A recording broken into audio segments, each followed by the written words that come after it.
Olá, hoje nós vamos falar um pouquinho a respeito de números mistos, né, retornando o estudo das frações, também das operações com frações e um pouquinho também sobre frações equivalentes, tá? Que é, né, as próximas páginas que a gente vai estudar aí da apostila. Não é uma matéria que vocês, né, vão gravar tudo de uma vez só, mas é necessário que vocês tenham o mínimo de conhecimento do que seja fração. Então, assim, assistam quantas vezes precisarem, voltem, pausem, porque vai estar à disposição de vocês, né? E é a forma que a gente tem para agora, né, render um pouco em aprendizagem. Então, começando, vocês podem observar aqui que eu representei mais de um inteiro, né? São 3 inteiros. E na frente aqui, ó, eu já estou colocando a fração aqui, ó, 17 sextos. Por quê? Para eu representar 17 sextos, 17 é muito maior do que 6. Então, um inteiro só não me é possível.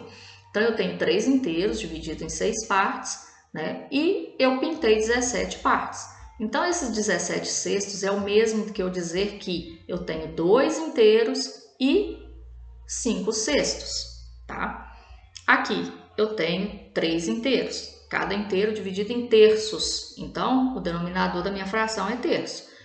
Eu pintei 7 partes, então eu tenho 7 terços.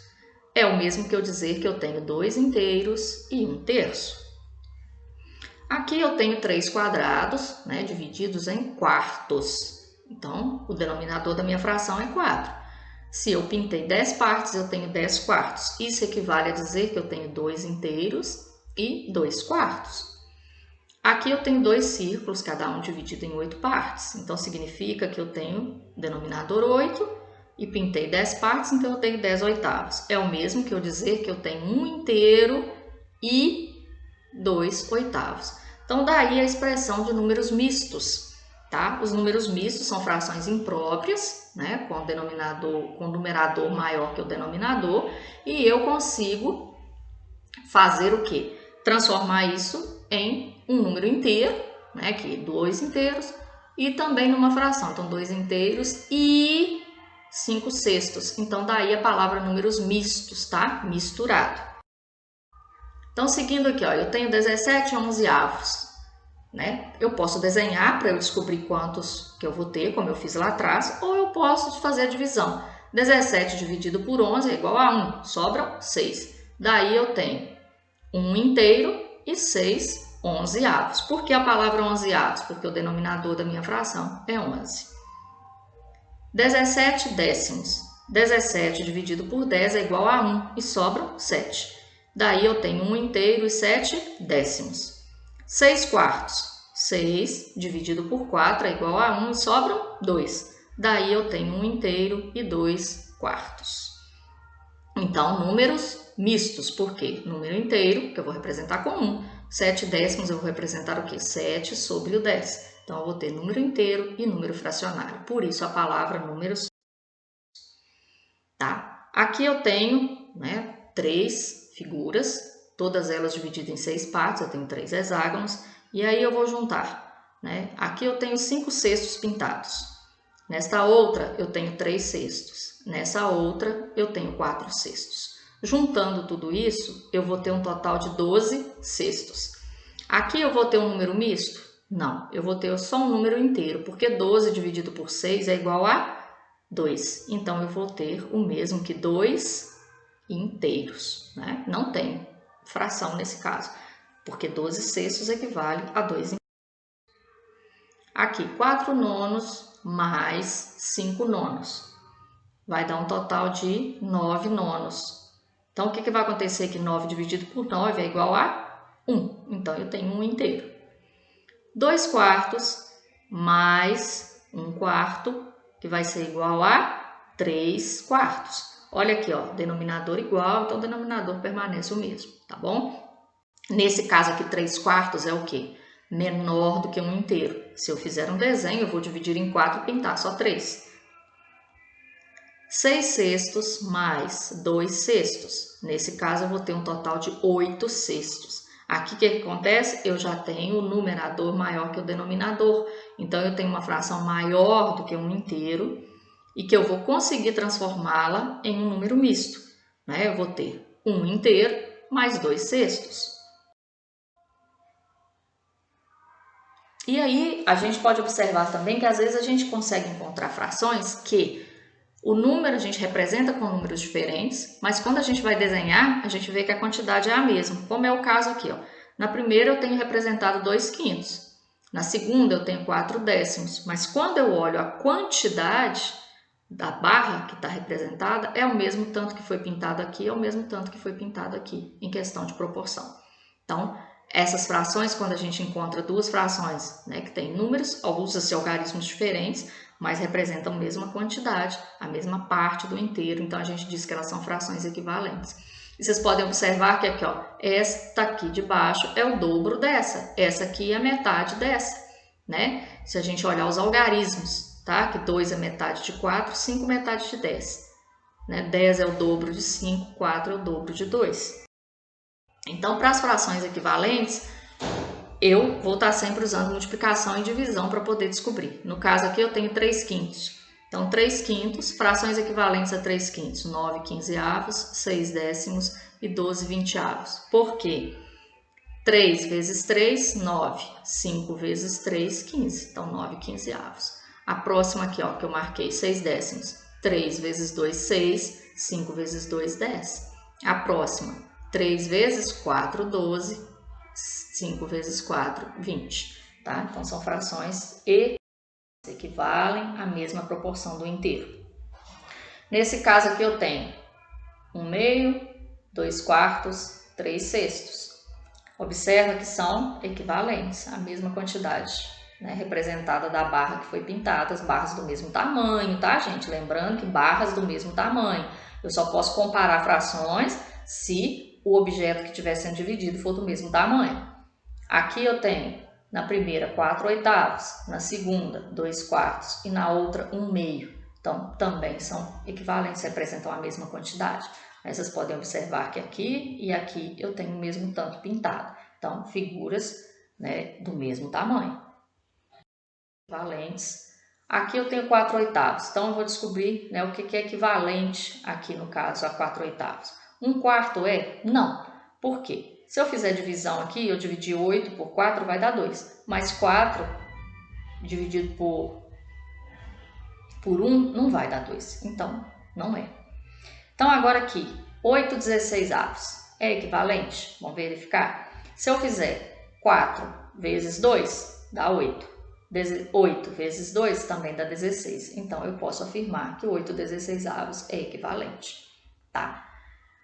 Aqui eu tenho 2/4, né? Então, se eu fizer a divisão 4 dividido por 2, vai dar 2, certo? 8 dividido por 2 vai dar 4. Então, eu posso afirmar também que 2/4 é equivalente. 8/12. 4 vezes 2 é 8, mas 8 vezes 2 não é 12. Então, não é equivalente. 6/16. 8 vezes 2 são 16, mas 4 vezes 2 não é 6. Então, eu não posso afirmar que é equivalente. 4 vezes 4 são 16, mas 8 vezes 4 não é 20. Então, não é equivalente. 4 dividido por 4 é 1.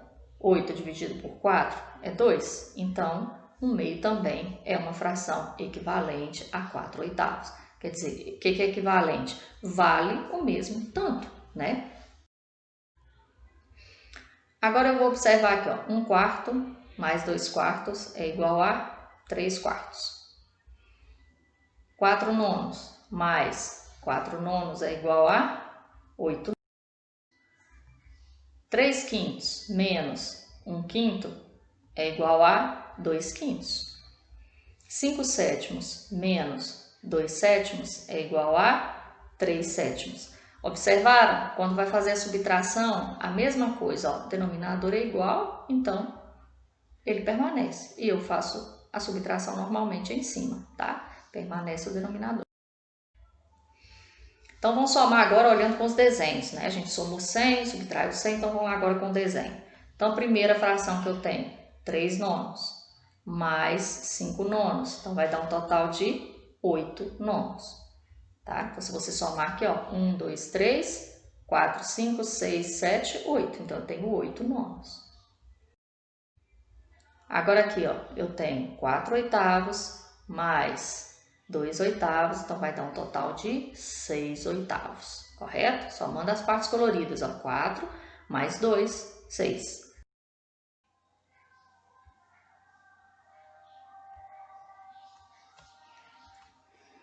Aqui eu vou ter 9 onzeavos, aqui eu tenho 6 onzeavos, né? Um menos o outro, me sobram 3 onzeavos. Seguindo, eu tenho aqui 7 décimos, 5 décimos, vai me sobrar 2 décimos. Então, 7 décimos, eu tiro 5 décimos, vão me sobrar 2, correto? Então, aqui, ó, o desenho era 7, então, aí agora eu vou tirar 5, né, desses 7 aqui, tiro 1, 2, 3, 4, 5, então vão me sobrar o quê? Só 2, né, duas partes coloridas, então, aqui eu tenho 4 quintos, 3 quintos, sobrou 1 quinto, por quê? Eu tinha 4 quintos, desses 4 quintos eu vou tirar 3, né, então se eu tiro 3, que então coisa, vai me sobrar um só colorido. Então, 4 quintos menos 3 quintos e quinto. Aqui eu tenho ó, um desenho que diz o seguinte: se Carlos percorreu a fração do caminho conforme acima, quanto que ainda falta para ele percorrer? Então, vamos verificar que ele percorreu 2 quartos de ônibus e 1 quarto ele fez a pé.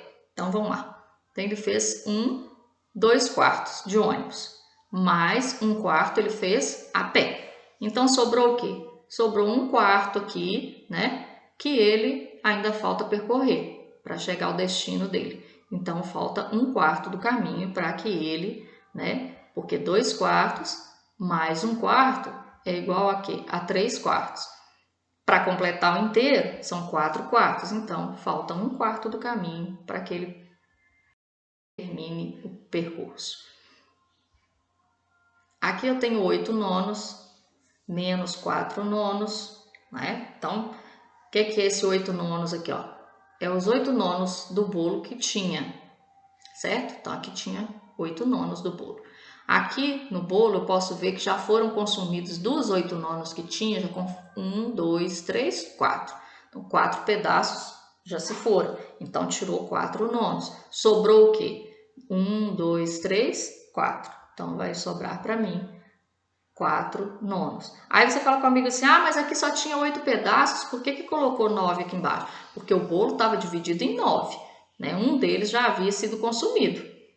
Então, mas eu sei que são divididos em 9, então por isso os nonos aqui embaixo. Nesse caso aqui, eu tenho, né, 2 terços de um sanduíche, porque 1 terço já foi consumido, né? Então, desses 2 terços que eu tinha, tirou mais 1 terço, né? Então, alguém comeu mais 1 terço. Então, vai sobrar para mim o quê? 1 terço, né? Que ainda tem 1 terço do sanduíche. Então, até a próxima, né? E continuem estudando, tá? Não desistam, se esforcem e se empenhem que a gente chega lá. Um abraço, tchau!